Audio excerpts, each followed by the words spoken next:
Yego. Yeee komera Diako. Meze neza amateraniro amasaha yadufashe. Ko namaze kwambara naje rwose. Umunsi no kugaragara imbere ya Kristo neza kugira ngo tutaza guseba kuri rwose. Amakote nayambaye, karuvati nazambaye, ipantaro ipantaro wagira ngo nta nubwo mu Rwanda zihaba.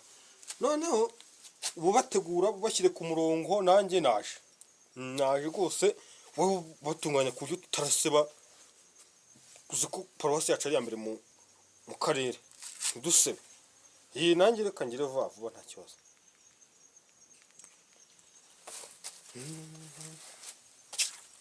Ese ngiye kwandi